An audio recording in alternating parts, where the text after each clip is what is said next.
ഇവിടെ നിന്നോളൂ, ഞാൻ അവളെ കൂട്ടിക്കൊണ്ടുവരാം. പ്ലീസ്. ഞാൻ പറഞ്ഞത് ഓർമ്മയുണ്ടല്ലോ, കുമാരേട്ടൻ മരിച്ച കാര്യം. ഇല്ല, ഞാൻ പറയില്ല. എന്തു പറയണമെന്ന് നിങ്ങൾക്ക് തീരുമാനിക്കാം. എന്നാലും ഒരു റിക്വസ്റ്റ് ഉണ്ട്, അവളെ കരയിക്കരുത്. ഞങ്ങൾ ഒരിക്കലും അവളെ കരയിച്ചിട്ടില്ല.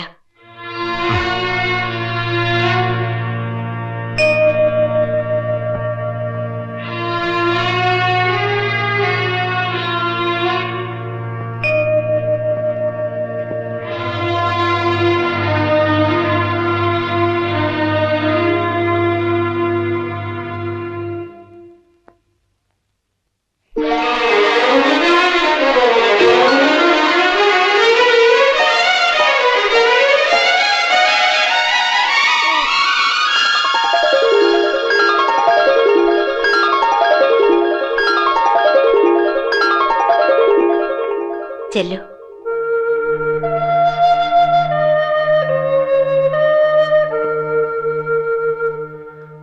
അച്ഛനയച്ച ആളാണെന്ന് മദർ പറഞ്ഞു. എന്തേ അച്ഛൻ വരാത്തെ? അച്ഛനാണ് മോള് വിളിക്കാറ്. പിന്നെ കത്തില് അച്ഛൻ എഴുതുന്ന കത്തൊക്കെ വായിക്കാറുണ്ടോ? എഴുതുന്ന കത്തുകളിലൊക്കെ കുമാരേട്ടൻ എഴുതുന്നത് അച്ഛനൊരു ശീല. ദൈവം വരെ അച്ഛനെ കുമാരേട്ടൻ അത്ര വിളിക്കാറ്. എന്താ മോളുടെ പേര്? ഗംഗ എന്നാണ് അച്ഛൻ തന്ന പേര്. ഇവിടുത്തെ പേര് മേരി. മദർ ഇട്ടതാ. രണ്ടും നല്ല പേരാണ്. എന്നാലും മോളെന്ന് വിളിക്കുന്നല്ലേ കൂടുതൽ ഇഷ്ടം. കുമാരേട്ടൻ എനിക്ക് അച്ഛൻ തന്നെ. വരാൻ സാധിക്കാത്തതിന്റെ ദേഷ്യം തോന്നരുതെന്ന് മോളോട് പറയാൻ പറഞ്ഞു. എപ്പോഴും യാത്രയാണെന്നും പറഞ്ഞ് കത്തെഴുതാൻ വിലാസം തരാറേ ഇല്ല. സത്യം പറഞ്ഞാൽ എനിക്ക് അച്ഛനോട് ദേഷ്യ. പക്ഷേ കാണുമ്പോ അതൊക്കെ ഞാൻ മറക്കും. അറിയാം, അച്ഛൻ തന്നെ അതൊക്കെ എന്നോട് പറഞ്ഞിട്ടുണ്ട്. അച്ഛൻ വന്നില്ലെങ്കിലും ഈ ഏട്ടൻ ഇനി എന്നും കാണാൻ വരും. ഞാൻ വരുന്നതും അച്ഛൻ വരുന്നതും ഒരുപോലെയല്ലേ മോളെ? എന്താ ഇത്? അച്ഛൻ പറഞ്ഞയച്ച ഒരാൾ കാണാൻ വരുമ്പോ കരയാ.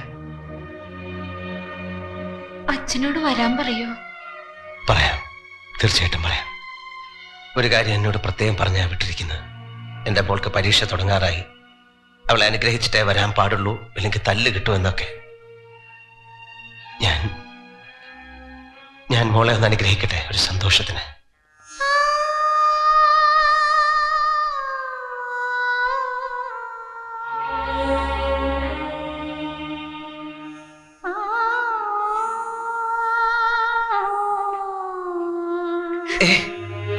എന്താ ഇത്? പറയാം, മോളെ കണ്ടു എന്ന് അച്ഛനോട് പറയാം.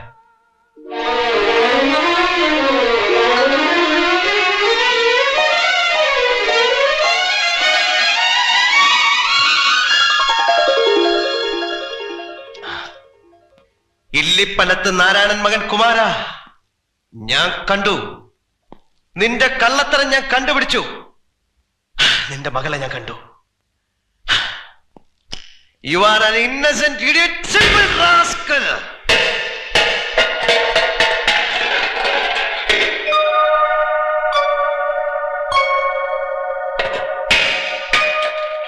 ഞാൻ സിമ്പിൾ റാസ്കൽ ആണെങ്കിൽ നീ ഡബിൾ റാസ്കലാടാ മോനെ.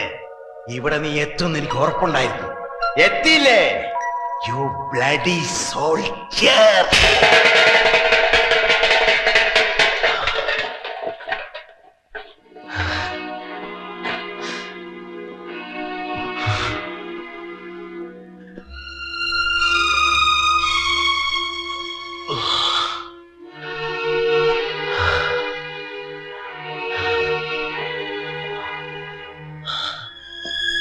എന്തു പറ്റി? നീ എന്തിനാ കരഞ്ഞേ? കണ്ണിൽ വെള്ളം നിറഞ്ഞിട്ടുണ്ടല്ലോ. നിന്നെ മദർ ചീത്ത പറഞ്ഞോ? തല്ലിയോ? ഈ ബഹളം വെച്ച കൊന്നുകളെ ഞാൻ കണ്ടടാ. ആരെ? കുമാരേട്ടന്റെ മോളെ കണ്ണു നിറച്ച് കണ്ടടാ. ഞാൻ എന്താ ആഗ്രഹിച്ചോ അത് സാധിച്ചു. ഇനി ഒരിക്കൽ കൂടി നമുക്ക് ഇവിടെ വരണം. അതിനു മുമ്പ് എനിക്ക് ചില തീർക്കാനുണ്ട്. എന്ത് തീർക്കാനുണ്ട്? ഒരേകാംഗ കോടതി. ശത്രുവിനോട് അശേഷം കരുണ കാണിക്കാത്ത ഒരു ഏകാംഗ കോടതി. It will be A court martial in all respect. ഞാൻ അവരെ എന്റെ മുമ്പിൽ നഗ്നരാക്കി നിർത്തും. There I will declare my judgment. ഈ ഞാൻ captain Vijay Menon, the respected soldier from the Indian Army.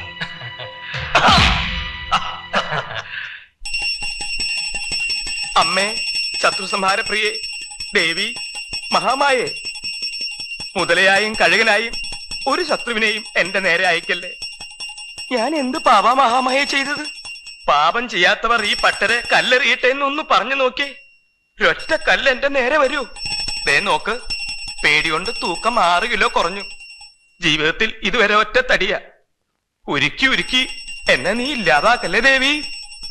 TSP ഇപ്പോഴും മഞ്ഞത്ത് കിടക്കുക. ശ്വാസം വരുവോ?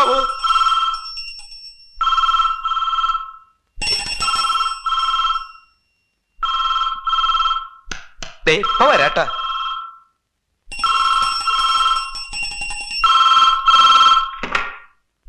ഹലോ സ്വാമി, രക്ഷിക്കണം. ഞാനൊരു കോൺട്രാക്ടറാണ്.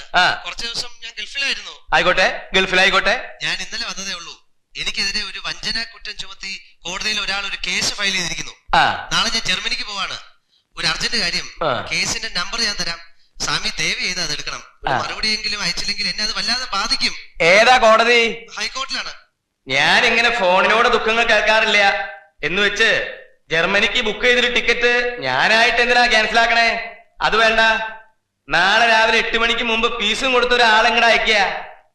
ചെക്ക് വേണ്ട, ഫീസ് പണമായിട്ട് കവറിലിട്ട് മുദ്ര വെച്ച് അയക്കണം. ഞാൻ എണ്ണും, 2000 വരെ എണ്ണും. എന്നിട്ട് രേഖകൾ പഠിച്ച് നോട്ടീസ് അയക്കും. സ്വാമി 2500 വരെ എണ്ണും പോരെ? മതി. ഇനി നമ്പർ തരൂ. 37A 473 12/3/1976. 12/3/1976. 12/3? What is the date? 12/3/1976. അതെന്ത് ഡേറ്റാ കൊച്ചനെ? തലയ്ക്ക് സുഖമില്ലെങ്കിലേ ജർമ്മനിക്ക് പറക്കുന്നതിന് മുമ്പ് വിവരമുള്ള വല്ലവരെയും വിളിച്ച് കാണിക്കേ. വെറുതെ മനുഷ്യനെ മെനക്കെടുത്താൻ. എടോ, ഈ ഡേറ്റ് തെറ്റാടോ. അല്ല സ്വാമി, അത് ഡേറ്റിന്റെ കുഴപ്പമല്ല, എന്റെ കുഴപ്പമാണ്. ഞാൻ വിളിക്കുന്നത് ഇത്തിരി പിന്നാക്കം നിന്നിട്ടാണ്. സ്വാമിക്ക് എന്നെ മനസ്സിലായില്ലേ? ഇല്ല. താനാരാ? ഞാൻ മുതലല്ലേ സ്വാമി, സ്വാമിയുടെ മുതല. സ്വാമി, ഈ ഫയല് പിന്നെ എവിടെ പോയി കിടക്കുക? വെച്ചോടത്തൊന്നും കാണാനില്ലല്ലോ. ഇതൊന്നും അല്ലെന്ന് തോന്നുന്നു.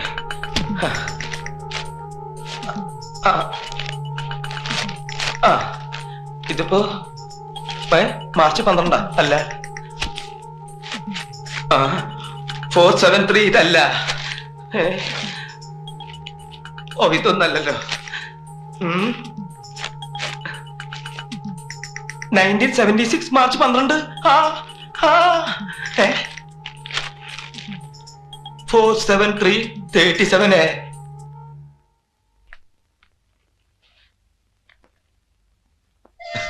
അതൊരു കഴിവാണോ? ഈ കാണുന്ന 15 ഏക്കർ തോട്ടം ഞാൻ ഏത് കാലത്ത് വാങ്ങിയതാ? 18 കൊല്ലം മുമ്പ്.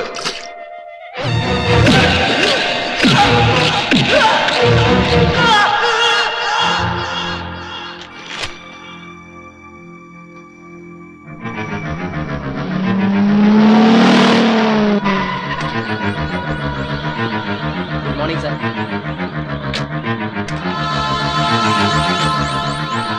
അതെ, ജോർജ് സാർ. 7 മണിക്ക് തന്നെ. 7 മണിക്കല്ല, 8 മണിക്കാ സാർ വന്നത്. അല്ലെന്ന് 7 മണിക്ക് സാർ എണീറ്റിട്ടില്ല.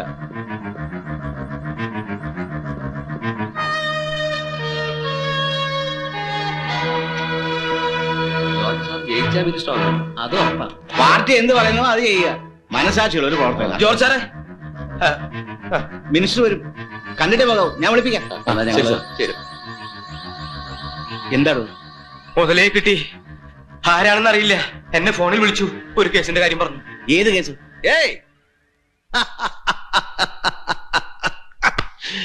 ചന്ദ്രാപിന്നിക്കാരൻ ജോർജ് മത്തായി മന്ത്രിയും കാത്ത് ഇവിടെ ഉണ്ടെന്ന് അറിഞ്ഞു. ഒരു ടിക്കറ്റും പിടിച്ചുകൊണ്ട് ഇതിനകത്തിരുന്ന എങ്ങനാ? ഒന്ന് വേഗം മന്ത്രിയാവന്റെ അച്ചായ. എടോ, ഈ പട്ടനെന്താ ഒരുമാതിരി അട്ടയെ പോലെ തന്നെ എപ്പോഴും കടിച്ചു തൂങ്ങിയിരിക്കുന്നത്? കൊല്ലം എത്രയാടോ? ഇതുവരെ തനിക്ക് അയാളെ ഒഴിവാക്കാനായില്ലേ? എങ്ങനുണ്ട് പട്ടരെ ലീലാവിലാസങ്ങൾ? എന്ത് ചെയ്യാനാ, ലീലാവിലാസങ്ങളില്ലെങ്കിൽ ഞാൻ കരിന്തിരി എത്തിപ്പോ. അച്ഛാ, എന്ന് വെച്ചാ പഴയതുപോലെ തന്നെ അല്ലേ? അധികം ലീലകൾ വേണ്ട. ദൈവത്തിന് വരെ എയ്ഡ്സ് പിടിക്കുന്ന കാലമാ. ഞാൻ ഈ പട്ടരെ ഒന്ന് പുറത്താക്കാൻ പോവാ. എനിക്ക് നാറ്റം അങ്ങോട്ട് പിടിക്കുന്നില്ല. വാ, ഞാൻ ഒരു കാര്യം ഒന്നും പറയണ്ട. താൻ ഇത്രയും പുറത്തേക്കുന്നേ. എനിക്കും മത്തായി. അല്ല, എനിക്ക് ജോർജ് സാറിന്റെ അടുത്തൊരു കാര്യം പറയാൻ. അവൻ ശരിയല്ല ജോർജ്, ഒരു തികഞ്ഞ കള്ളൻ. ഞാൻ അവനെ പണ്ടേ തഴഞ്ഞതാ. ഇത്രയും കൂർമ്മ ബുദ്ധി ഉണ്ടായിട്ടും താൻ അവനെ വെച്ചുകൊണ്ടിരിക്കുന്ന എനിക്ക് പിടികിട്ടാത്തത്. തനിക്ക് എന്നെ മനസ്സിലായില്ലല്ലേ? മനസ്സിലായി. നമ്മുടെ ഇല്ല, തനിക്ക് എന്നെ മനസ്സിലായിട്ടില്ല. നമ്മുടെ കേട്ടാൽ അറിയാം താൻ എന്നെ മറന്നു. സാരമില്ല, ഞാനൊരു ക്ലൂ തരാം. ഈ ബാഗ് തനിക്ക് ഓർമ്മ കാണും. ബോംബെയിൽ വെച്ച് ഞാനിത് തന്റെ മുമ്പിൽ പല തവണ തുറന്നിട്ടുണ്ട്. തുറന്നപ്പോഴൊക്കെ ഇതിനകത്ത് പണം ഉണ്ടായിരുന്നു. ഇപ്പൊ ഓർമ്മ കിട്ടുന്നുണ്ടോ? സൂരത്തിൽ രത്നം തൂക്കി വിൽക്കുന്ന തന്റെ ഒരേ ഒരു പാർട്ടി സെക്രട്ടറിയുടെ. ഓ, വിക്രമൻ, ബോംബെ വിക്രമൻ. ഞാൻ അങ്ങനെ തന്നെ മറക്കൂ. ഈ പെട്ടി മറക്കൂ. നമുക്ക് ഇരുന്ന് സംസാരിക്കാം. കേന്ദ്രം പറഞ്ഞാ പിന്നെ മോന, ഇപ്പോഴാരെ അകത്തേക്ക് വിടണ്ട.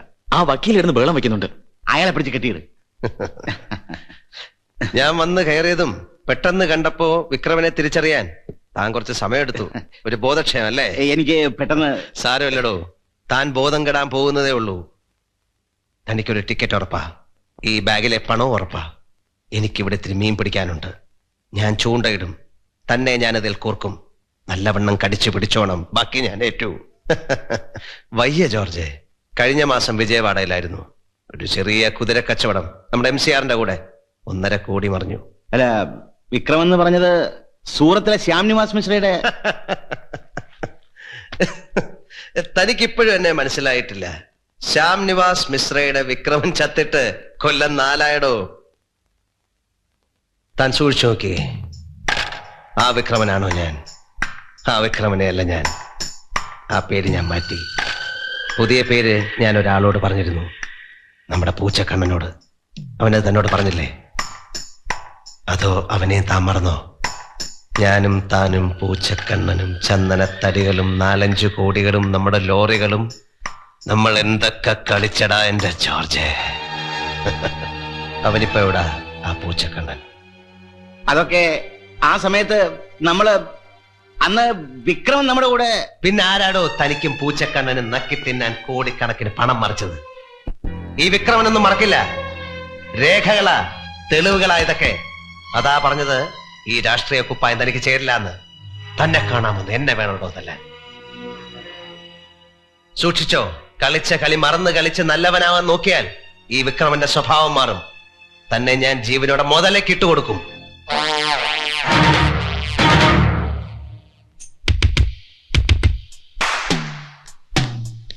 ഏയ്,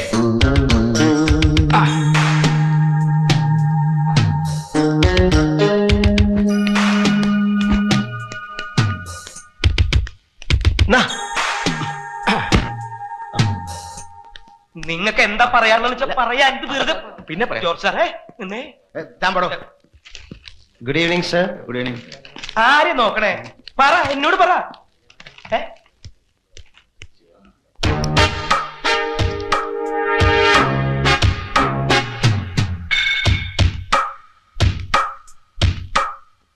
ബാലകൃഷ്ണൻ അല്ലേ പേര്? അതെ. ഞാൻ പോലീസ്, സ്പെഷ്യൽ പോലീസ്. താൻ അവിടെ ഇരിക്കേ.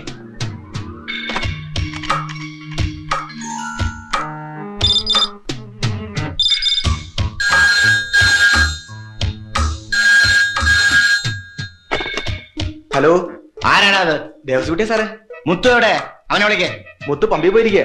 എത്രയാടാ പമ്പിലെ നമ്പർ? 474014 സർ. 474014. ആ, മുത്തു ആണോടാ? അതെ. നീ ഉടനെ അച്ചായനെ തപ്പണം. ഇപ്പോഴെവിടാണുള്ളതെന്ന് അറിയണം. വിവരം എന്നെ വിളിച്ച് പറയണ്ട, ഞാൻ വിളിച്ചോളാം. മനസ്സിലായടാ? മനസ്സിലായി മുതലാളി. ആ, എന്നാ വേ. മുത്തു, എടാ മുത്തു. You are a dedicated staff. You'll get a promotion soon. Thank you sir.